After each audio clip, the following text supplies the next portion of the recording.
राजस्थान की राजनीति में इस समय भारतीय जनता पार्टी के लिए सबसे बड़ा सवाल ये है कि आखिर अंता से कौन होगा भाजपा का उम्मीदवार। अभी जिन नामों की प्रमुख चर्चा चल रही है वे भागदौड़ भी कर रहे हैं।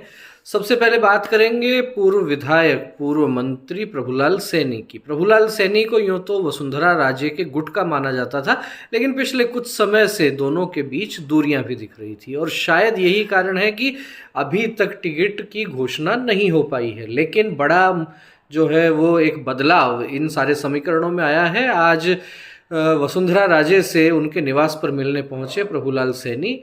राजनीतिक जानकारों की बात करें तो उनका ये मानना है कि हो सकता है आज की मुलाकात से गिले शिकवे दूर हो गए हों, लेकिन साथ ही साथ एक बड़ी बात ये भी है कि प्रभुलाल सैनी का वहाँ भारतीय जनता पार्टी के ही कार्यकर्ता बाहरी के तौर पर विरोध भी कर रहे हैं। वैसे बाहरी की बात जरूर हो रही है, लेकिन प्रभुलाल सैनी अंता से पहले विधायक रह चुके हैं। प्रभुलाल सैनी की बात करें तो 3 बार वे विधायक रहे हैं, कुल 6 बार उन्होंने चुनाव लड़ा है। अंता से भी वे विधायक रहे हैं, देवली उनियारा से रहे हैं और हिंडोली से संभवतः वहाँ से भी वे विधायक रहे। 3 बार चुनाव जीते, 3 बार हारे, तो मजबूत प्रत्याशी के रूप में उनको देखा जा रहा है। और साथ ही साथ वसुंधरा राजे से भी मिले हैं। वसुंधरा राजे से तो 12 के पूर्व जिलाध्यक्ष नंदलाल सुमन भी मिले हैं और नंदलाल सुमन भी उसी माली जाति से आते हैं जिससे प्रभुलाल सैनी आते हैं, लेकिन उनके पक्ष में ये बात जाती है कि वे स्थानीय हैं और जिला प्रमुख भी रहे हैं। तो नंदलाल सुमन के नाम की भी भरपूर चर्चा है, प्रभुलाल सैनी की चर्चा है। तीसरा नाम जो चर्चाओं में है वो है आनंद गर्ग का। आनंद गर्ग भी जो है वो स्थानीय नेता हैं और भागदौड़ कर रहे हैं बराबर।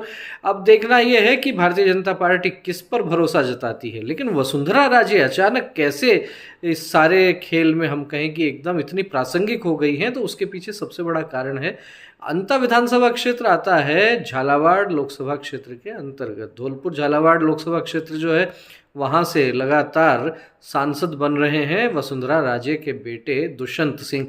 तो उनके गढ़ से टिकट भाजपा बिना उनकी सहमति के देने वाली नहीं है, और बिना उनकी सहमति के टिकट देते हैं तो भाजपा के लिए राह कठिन भी हो सकती है। तो ऐसे में तमाम नेता जो टिकट चाहने वाले हैं वे वसुंधरा राजे के यहाँ भी चक्कर लगा रहे हैं। और केवल टिकट चाहने वाले नेता ही नहीं, अभी तो हम कहें भारतीय जनता पार्टी के प्रदेश अध्यक्ष मदन राठौड़ भी पिछले दिनों वसुंधरा राजे से मुलाकात कर चुके हैं। मुख्यमंत्री भजनलाल शर्मा भी मिल चुके हैं।